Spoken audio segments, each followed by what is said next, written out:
So we are continuing through the biomolecules. So like I said, we started with carbohydrates. We moved on to lipids, and now we move on to proteins, and then we'll finish up with nucleic acids. Proteins are extremely important to living things. As I said, they're approaching to shut down. Please prepare a new lamp. So, proteins. It's gonna go out halfway through the course. Another word for a protein is a polypeptide. We'll talk about what that means. But again, as we talked about earlier, proteins serve various functions inside of living things. They're a major component of the cell organelles.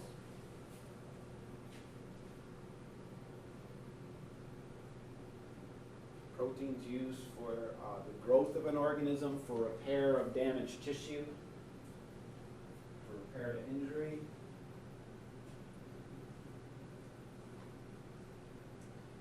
Proteins make up, in more advanced organisms, tissues and organs. Think about muscle, ligaments, tendons, hair. All these are composed mainly of proteins. So it's why if somebody's working out and trying to build more muscle, then they might eat more protein in their diet to help facilitate that.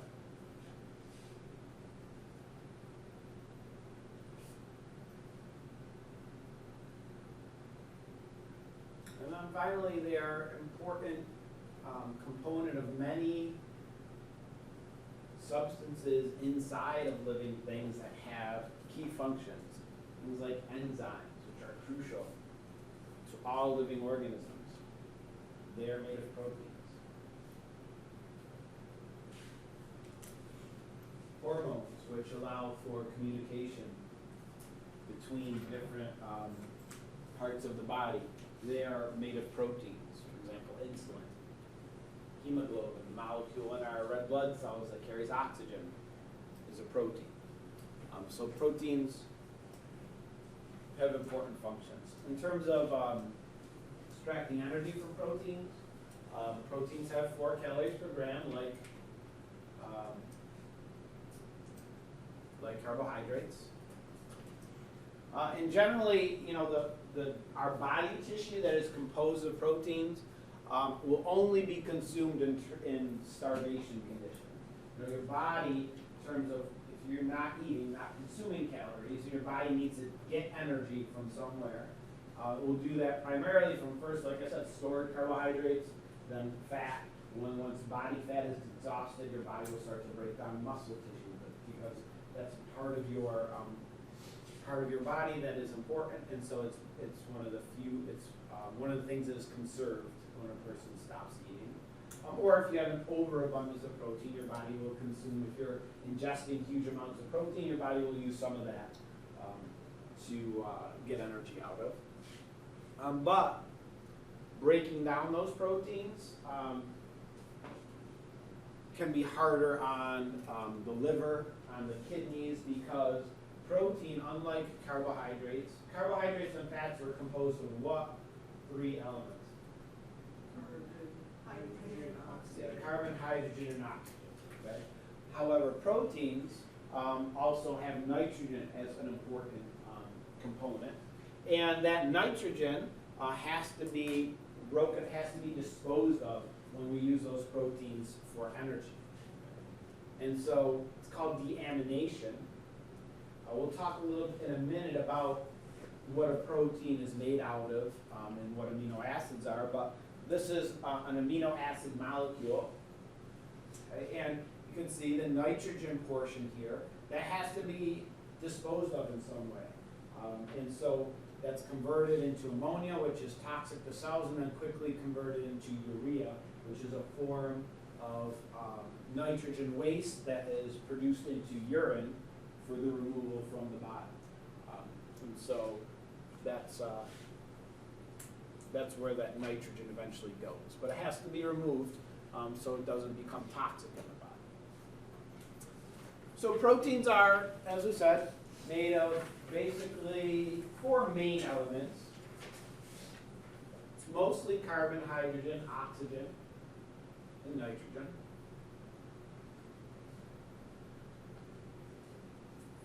But then there are some other elements there, sometimes iron, sulfur, phosphorus, in smaller amounts.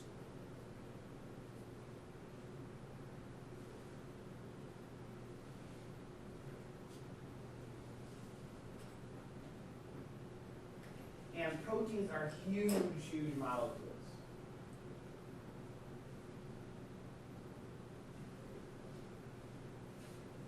Often made of thousands and thousands of atoms.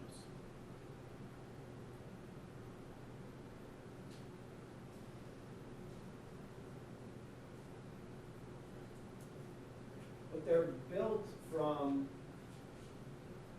more basic building blocks called amino acids.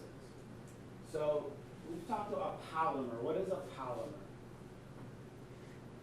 A polysaccharide. What does poly mean? Is it like It's many, and it's many repeating units. Okay? And so a protein is a polymer, okay?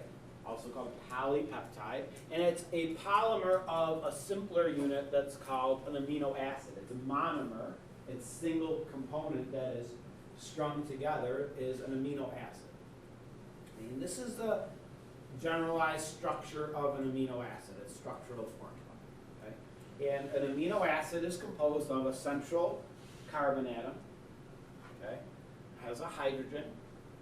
Then on one side is attached what we call an amino group. Okay? And that amino group is where the nitrogen is. On the other side is a carboxyl group. Now, sometimes they draw these structural molecules and they often leave out hydrogen. Like, if we look back here a minute, okay, we see that the carboxyl group has the hydrogen shown here. The carbon bonding to an oxygen, and then an oxygen bonding to a hydrogen. That's that carboxyl group. And when we look at this one, they remove the hydrogen and indicate that it's then a negative, it's an ion here, this oxygen. And again, this is the acidic part. This is called an amino acid because this carboxyl group is acidic. When it releases those hydrogen ions, then that's what contributes to acidity, as we know. So amino from one of these groups and acid from this carboxyl group that's on the other side.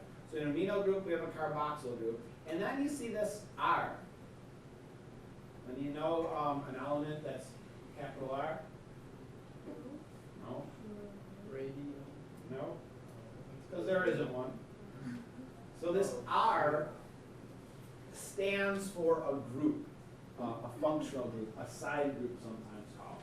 And this can be a variety of different configurations of molecules. Okay, we'll talk about some of those, we'll look at them in a minute. So that's called the functional group. And so all amino acids are the same in the amino group, in the hydrogen, in the carboxyl group. Where they differ is in this R group. There's about 20 different amino acids, okay? And they all are differ by what is in this R group. Okay, and we'll look at that in a second. If I have 2 of these amino acids combined together, we call that a dipeptide. Di meaning what? 2, and peptide meaning an amino acid. So a dipeptide versus a polypeptide, which is many of these amino acids strung together. They're formed and they're bonded together through dehydration synthesis, which we've already talked about, okay, which is the removal of a water molecule, the bonding of other molecules together. And so it's when we look at a protein, okay, which is many of these amino acids strung together, this just sort of illustrates what a protein, one amino acid after another, make a very long strand. What happens is, depending on which amino acid are there, this long strand folds up into a certain shape. And that's what this is showing you. And that shape of the protein is what determines how it works, what it does, what its function is. Shape is key. So these polypeptides, these big proteins, much larger than polysaccharides. Okay? Dehydration synthesis links them together. And for example, insulin is a fairly small protein. But even insulin, which is considered small, if you were to look at its molecular formula, it would be C254, H377, O75, N65, S6. So a pretty big molecule, even though it's a small protein, has a lot of atoms. If we look at something that's, another small protein, beta-lactoglobulin. Again, 1,800 carbons, 3,000 hydrogens. So we don't talk about amino acids by their molecular formula. This is just to help you understand sort of how big they are. There's many, many of these atoms strung together. For example, hemoglobin, a very important protein. Okay, it's in all of our red blood cells. Okay, it's 574 amino acids strung together, which then fold up into this very complex shape. Okay. That holds iron in it and uses that to carry oxygen. And so there's 574 amino acids in the hemoglobin molecule. If one of those single amino acids is incorrect, that interferes with the shape of the protein. It changes how it folds. It changes its function. And probably you've heard of sickle cell disease. Sickle cell disease is a blood disorder that is caused when a person has one change in their amino acid sequence. And that change is this amino acid, glutamic acid, which is in the normal amino acid sequence, okay, that forms normal red blood cells. When a person has a mutation that leads to that being substituted with valine, a different amino acid, okay, that results in a different structure to the red blood cells. The red blood cells don't hold oxygen as well. Their shape becomes distorted. And sickle cell disease leads to a whole host of physical side effects that affect a person. Like they go through bouts of these sickled red blood cells sort of clumping together and blocking the flow of blood. They have a lot of pain. They have a shorter lifespan. They can go through sort of healthy periods and then periods when their disease flares up. And so sickle cell disease is being a carrier. So this is a genetic disease, and we'll talk about this. But being a carrier for sickle cell disease actually provides some protection to people that could be affected by malaria. So if you're a carrier for this, it can actually provide some benefit if you live in an area where malaria is a common disease. But it also, again, when you have two genes for it and you have the disorder, it can lead to some significant health effects as well. But again, that's just by one of these 574 amino acids being different. So if we look, these are two amino acids, they're both glycine, okay? And so what happens is the carboxyl group from one amino acid, and the amino group from another amino acid are combined through dehydration synthesis. Again, we get the hydroxide, the O and the H from the carboxyl group. We get one of the hydrogens from the amino group to form water. And then the carbon is directly bonded to the nitrogen. And the name for that type of bond is called a peptide bond. Okay, it's a peptide bond. And so this would be a dipeptide. Okay, so that's how amino acids are strung together to form a protein. This is repeated over and over again to form a large polypeptide. There are 20 amino acids generally that most living organisms use to build proteins. And so these diagrams show the basic molecule of an amino acid. And so what are these things called that are in gray? R groups. These are the various R groups. So they can be simple. Glycine over here is the simplest, right? It just has a hydrogen as its R group. Okay? They can go to much more complex, but each of these is a different amino acid. They end mostly in the suffix -ine, so glycine, alanine, valine, leucine, isoleucine, methionine, tryptophan, phenylalanine, proline. So you can see all these various amino acids. Some are polar, some are nonpolar, some are acidic, some are basic. And depending on which of those amino acids are put together to form the protein, that determines how the protein folds up. It determines its shape and so forth. Yep. What's the difference between polar and non-polar?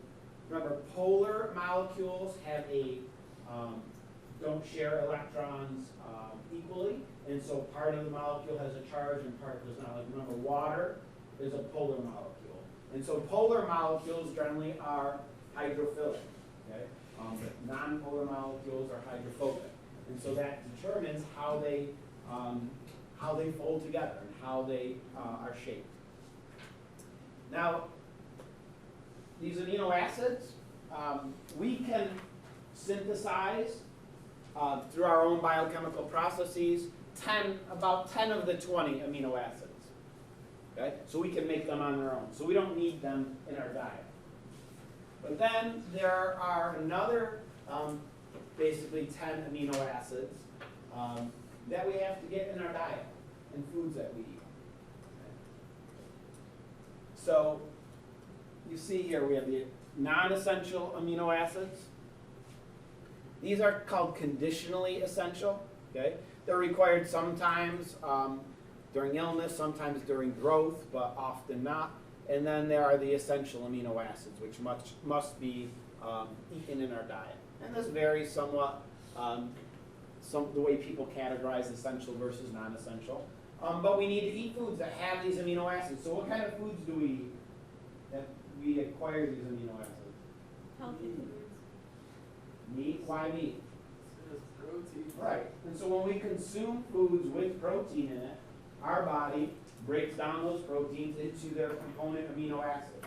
We eat something that has protein, has huge strands of these amino acids linked together to form the protein. In our body, we break them down. We get the individual amino acids that our body can then sort of reconfigure into the proteins that we need to survive. So we break those. It's like somebody gives you a little Lego Millennium Falcon, and then you take all the pieces apart and you build that, and you rebuild all those component pieces into a Lego Death Star or something. Is that what you did? Yeah, that's what I did. And so that's sort of an analogy there. I do have my tickets to Star Wars already. You already have one? Yeah, December 17th. Yep. 18th, actually. 17th, Are you kidding? 7 p.m. Oh. I'll be there for our Oh. Is it sold out? No, It's not to sell out marquees. It's not like we're like a very Why, they're going to sell the whole theater out only for Star Wars.